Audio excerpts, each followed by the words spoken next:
seriously? Don't you look at me like the world's coming to an end. 'Cause I know Hello, and thank you for joining us on NPR on this beautiful Monday afternoon. We hope you are enjoying your day. oh baby, oh baby, don't you say no.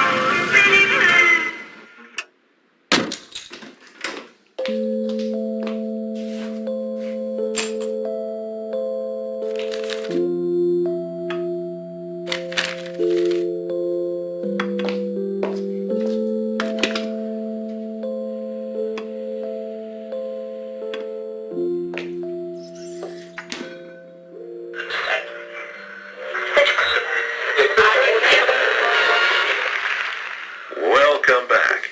This is your host, John Riley. Today, we are talking science.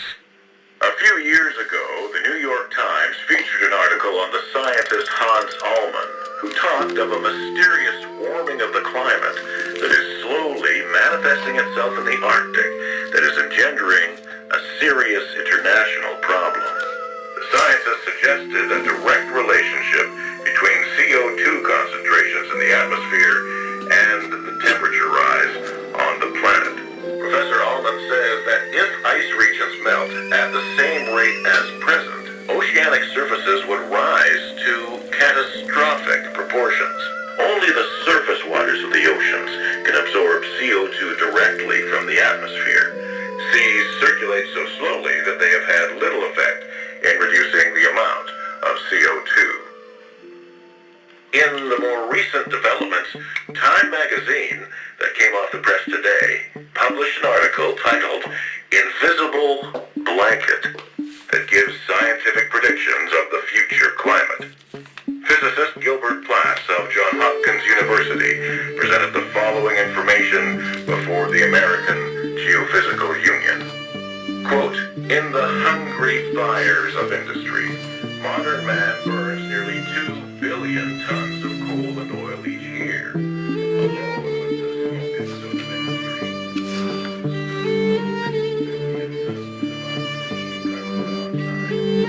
Assuming that CO2 emissions would continue at the current rate, the scientist predicts that the amount of carbon dioxide in the air will double by the year 2080 and raise the temperature an average of at least 4%.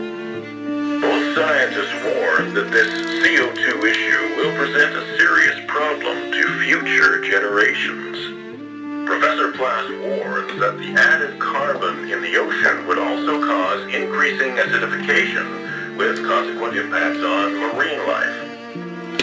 Well, folks, while the scientists are figuring how to address this issue, we can only wonder, can humans stop this rise of CO2 levels? Or can carbon dioxide be removed from the atmosphere? Is it possible to freeze the Arctic ice back? We just have to wait and see.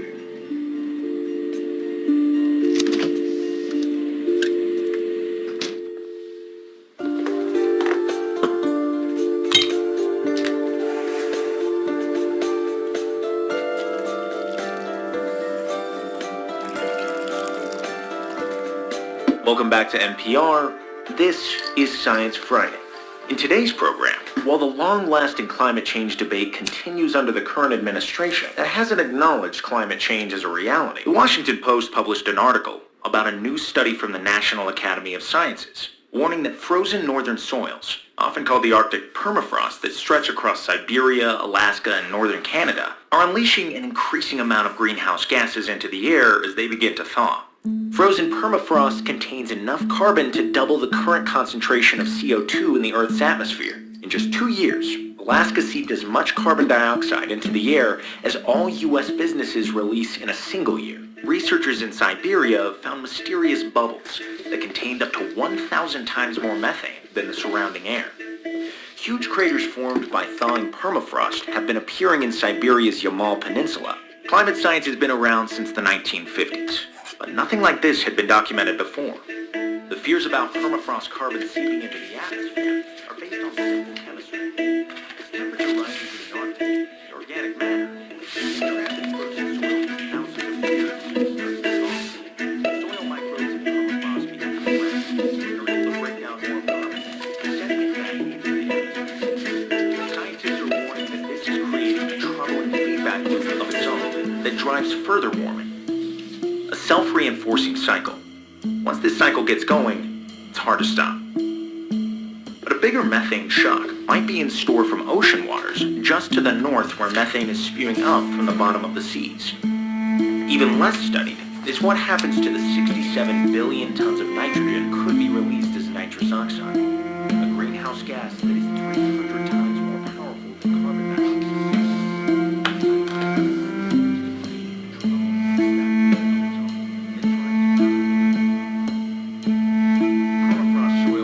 carbon dioxide. Atmosphere, much faster than previously thought. Some scientists call it the most important tipping point. Discussions of climate change often center on the release of greenhouse gases into the atmosphere, mostly from human activities, burning fossil fuels, livestock farming, landfills, and deforestation. But how we deal with greenhouse gases that are slowly and steadily unlocking themselves from thawing permafrost is yet to be seen.